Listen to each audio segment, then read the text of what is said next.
मोहन भागवत हम हिंदुओं की पीड़ा के साथ खड़े हों तो हमारे हो सकते हैं। जब हमारे हिंदुओं की पीड़ा के साथ ही नहीं खड़े होंगे, तो कहेंगे कि हम नेता बनने के लिए ये बात उठा रहे हैं। ये कितनी गलत बात है। हम अपने ऊपर हुए अत्याचार के बारे में खड़े हैं। मोहन भागवत जी अपनी सुविधा की बात कर रहे हैं कि जब हमको ज़रूरत थी तब हमने इसको बढ़ा लिया, अब जब हमको ज़रूरत है हम घटा लें। क्योंकि तब सत्ता नहीं थी, तो सत्ता पाना था। बहुसंख्यक हिंदुओं को वोट लेने थे, तब उस समय खूब नारे लगाए, खूब टेम्पो लगाया, खूब सड़कें पर निकले। अब सत्ता में आ गए हैं, अब थोड़ा तो कठिनाई हो रही है, इसलिए अब चाहते हैं कि ब्रेक लगा दें। तो कभी आप जब ज़रूरत हो आप एक्सेलरेटर दबा दो और जब कभी ज़रूरत हो आप ब्रेक दबा दो। जब बताया जाता है, इतिहास में सुना जाता है कि मंदिरों को तोड़ करके मस्जिद बनाई गई, तो हमें लगता है कि हमारे साथ अत्याचार है। मुसलमान लड़के को भी इसी तरह का दुःख है, उसको इस बात का दुःख है।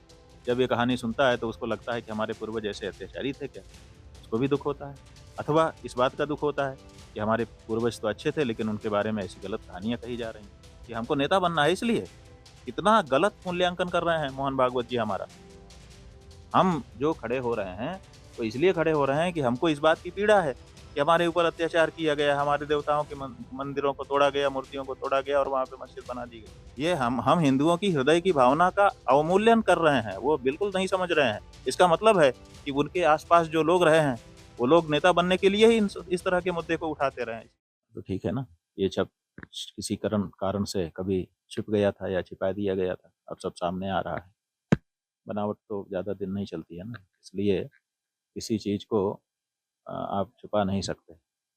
वही दोहा कहते हैं लोग कि सच्चाई छुप नहीं सकती, बनावट के उसूलों से खुशबू आ नहीं सकती कभी कागज़ के फूलों से। जो असली चीज़ है वो असली रहेगी और जो बनावटी है वो बनावटी। हाँ, हो सकता है, अब इतिहास में ऐसा सुना जाता है, अभी वो तो धीरे-धीरे ऐसे ही प्रमाणित होगा। उसी जो सुना जाता है इतिहास है, उसी को उसी की सच्चाई को परखने के लिए तो ये सब हो रहा है, तो सच्चाई सामने आ जाएगी। तो ठीक है ना, जहाँ-जहाँ ऐसा हुआ होगा, वहाँ-वहाँ बातें होंगी और वहीं-वहीं ये सब होगा। खराबी क्या है इसमें? अगर सच्चाई जानने के लिए कुछ प्रयास किए जा रहे हैं, तो लोगों को क्यों समस्या है, हम समझ नहीं पा रहे हैं। क्या हमारे मुस्लिम जो भाई हैं, जिनको हम लोग भाई कहते हैं, उनको क्या समस्या है? अगर कहीं सच्चाई है, तो देखिए इस्लाम, असली इस्लाम जो है, ये जो मंदिरों को तोड़ करके मस्जिद बनाई गई, ये राजनीतिक इस्लाम था, ये धार्मिक इस्लाम नहीं था। धार्मिक इस्लाम ऐसा कभी नहीं कर सकता है। किसी की ज़मीन को कब्ज़ा करके उस पे अगर नमाज़ पढ़ी जाए, तो जो धार्मिक इस्लाम है, उसके अनुसार खुदा उस नमाज़ को कबूल ही नहीं करता है। तो ये राजनीतिक इस्लाम था। तो जो राजनीतिक इस्लाम के मानने वाले लोग हैं, उनको दिक्कत हो सकती है, लेकिन जो धार्मिक इस्लाम के लोग हैं, इस्लाम को धर्म के रूप में अंगीकार करके उसके अनुसार, शरीयत के अनुसार जीवन जीने वाले लोग हैं, उनको इसका स्वागत करना चाहिए कि अच्छा है भई, स्पष्ट हो जाए जो कुछ है। हाँ, मोहन भागवत जी तो अलग बात कर रहे हैं। मोहन भागवत जी अपनी सुविधा की बात कर रहे हैं कि जब हमको ज़रूरत थी तब हमने इसको बढ़ा लिया, अब जब हमको ज़रूरत है हम घटा लें। क्योंकि तब सत्ता नहीं थी, तो सत्ता पाना था। बहुसंख्यक हिंदुओं को वोट लेने थे, तब उस समय खूब नारे लगाए, खूब टेम्पो लगाया, खूब सड़कें पर निकले। अब सत्ता में आ गए हैं, अब थोड़ा तो कठिनाई हो रही है, इसलिए अब चाहते हैं कि ब्रेक लगा दें। तो कभी आप जब ज़रूरत हो आप एक्सेलरेटर दबा दो और जब कभी ज़रूरत हो आप ब्रेक दबा दो। ये तो सुविधा का मामला हो गया। ये न्याय जो है ना, ये सुविधा इस तरह से नहीं देखता है। न्याय तो सच्चाई देखता है कि सच्चाई क्या है। तो न्याय का तकाज़ा ये है, ये ज़रूरी है कि सच्चाई जो है वो सामने आनी चाहिए। हमको इस बात का दुःख है, जब बताया जाता है, इतिहास में सुना जाता है कि मंदिरों को तोड़ कर के मस्जिद बनाई गई, तो हमें लगता है कि हमारे साथ अत्याचार हुआ। मुसलमान लड़के को भी इसी तरह का दुःख है, उसको इस बात का दुःख है। जब ये कहानी सुनता है तो उसको लगता है कि हमारे पूर्वज ऐसे अत्याचारी थे क्या? उसको भी दुःख होता है। अथवा इस बात का दुःख होता है कि हमारे पूर्वज तो अच्छे थे लेकिन उनके बारे में ऐसी गलत कहानियाँ कही जा रही हैं।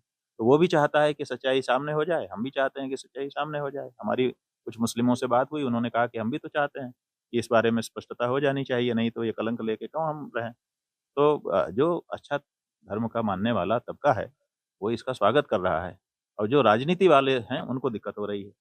वो चाहते हैं कि जब हमको ज़रूरत हो तब हम भावना को भड़का लें और जब हमको ज़रूरत हो तो हम धीरे से पानी का छींटा मार के शांत कर लें, ऐसा नहीं होता है। तो मोहन भागवत जी कहते थे कि आप हर मस्जिद में नेता बनने की कोशिश कर भाई रहे हैं। सवाल ये है कि नेता बनने की कोशिश कौन कर रहा है?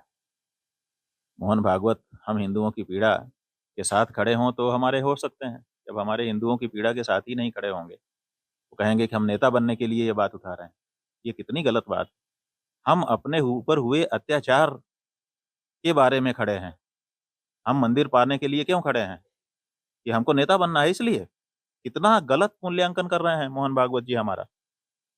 हम जो खड़े हो रहे हैं, वो इसलिए खड़े हो रहे हैं कि हमको इस बात की पीड़ा है कि हमारे ऊपर अत्याचार किया गया, हमारे देवताओं के मंदिरों को तोड़ा गया, मूर्तियों को तोड़ा गया और वहाँ पे मस्जिद बना दी गई। हम इसके लिए अपने ऊपर हुए अत्याचार के परिमार्जन के लिए खड़े हुए हैं और वो कह रहे हैं कि नेता बनने के लिए खड़े हो रहे हैं। ये हम हिंदुओं की हृदय की भावना का अवमूल्यन कर रहे हैं, वो बिल्कुल नहीं समझ रहे हैं। इसका मतलब है कि उनके आस-पास जो लोग रहे हैं, वो लोग नेता बनने के लिए ही इस तरह के मुद्दे को उठाते रहे हैं, इसलिए उसी तरह से वो समझ रहे हैं।